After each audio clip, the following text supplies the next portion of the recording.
So the revelation that the Apostle Paul received was a new revelation, correct? According to Galatians 1:11, or 1:12 actually. Remember we went through that? I think we went through that with you, Cana, correct? So did he get something new, or how did we explain it? Well, it was new to him. There you go. Okay. Janice, any questions? It was new. I mean, he knew the law, obviously, but he did not understand it in terms of the revelation of Christ. So what was the revelation he received? That Christ was indeed the Messiah. In Galatians 1:12.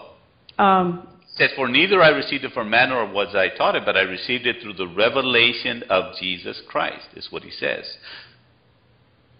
He says, "For I would have you know, brethren, that the gospel which was preached to me is not according to man, for I neither received it from man." Now this is in Galatians, or was I taught it? What is this whole issue in Galatians that we're dealing with? What was revealed to him that he didn't know, that even Gamaliel, who taught him, didn't know? Remember? Well, that's what I think. Okay, so you and I were taught one way, and the way that I taught this, the revelation to him was this. He knows the Tanakh, he knows the law of Moses, so the revelation to him was this, because the whole issue here is circumcision, right? Salvation by circumcision. Amen. And the revelation to him was, wait a minute, Abraham believed first and then was circumcised. And he says, so this thing that I got, I didn't receive it for anybody.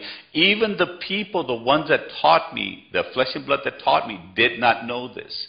So it was new to him when he takes off the 3 years and he goes and he does a study, you know, and then he comes back and then he teaches. He says, this is the gospel that I preached to the uncircumcised, to the Gentiles, that both James and Peter agreed with me.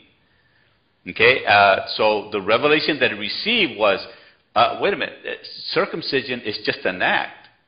As Abraham believed first, so circumcision without faith is of no use. Circumcision is nothing, uncircumcision is nothing. We agree so far on that one? Well, verse 12 to me tends to indicate he's talking about his conversion experience, the Damascus Road experience. Okay, but no, it can't be. The gospel which was preached by me is not, so he's already speaking, he's already preaching. And then he says, the one that I preach to the uncircumcised, the one that I preach to the Gentiles. In Acts, he says, I spoke, remember him, I think in chapter 2, he says, I went and spoke to Cephas.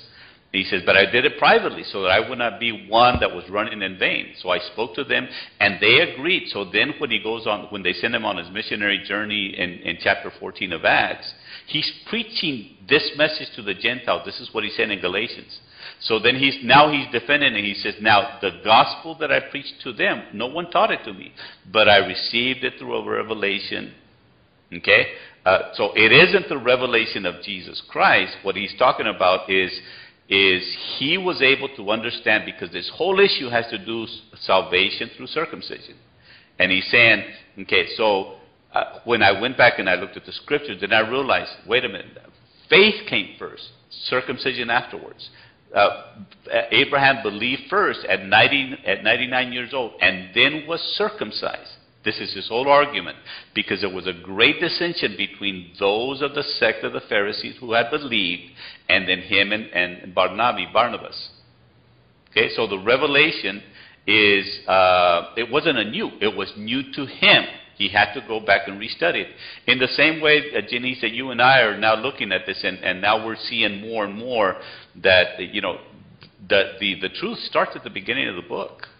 And then we interpret it based on our religious teachings that we have. So, and this is the hardest thing that I had to do was when I was looking at this, because I'm reading some of these things and my teaching kicks in and I had to put it to the side. So like Canaan expressed, I had to go back to the beginning. And when I studied it, then I came back and looked at the New Testament. It's different.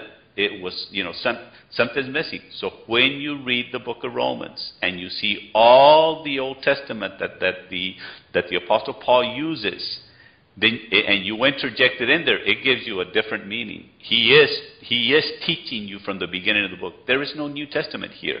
So he cannot be talking about the revelation of Jesus Christ at this point. agree or disagree, or you're okay?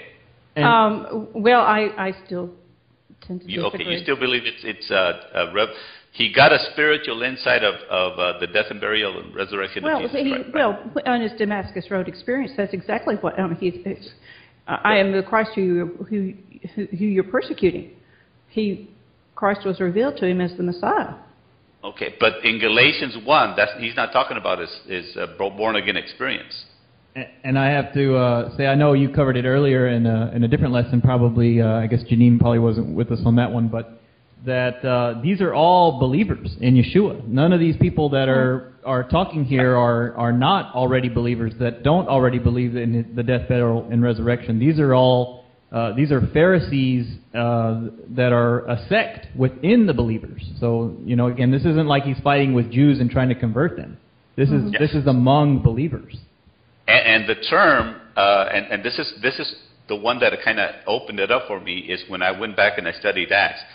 So we have Jews and we have Gentiles, or those of the circumcision and those of the uncircumcision, but both are believers.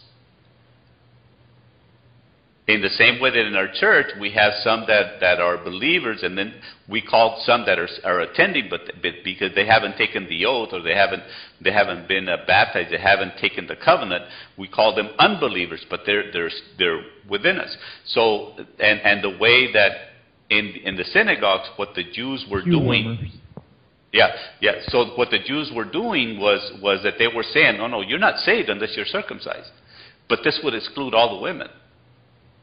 But it was so inbred into them that, this is from Abraham, this is where we come from, that they couldn't separate it. So in Galatians, the revelation that he's talking about is one thing, and that is because the next chapter, in chapter 3, he talks about Abraham. This is a whole issue in circumcision, where circumcision is not from the law. Circumcision is from Abraham. So the revelation that he received was, wait, Abraham believed first. So you guys are being circumcised at 8 days old, so there is no way that you can be believers at 8 days old. Believing comes afterwards. Faith comes afterwards. And we're requiring the Gentiles to be circumcised before believing in what that is. So unless they believe, it doesn't do them any good. Okay? So I think we covered that. Okay. I think we're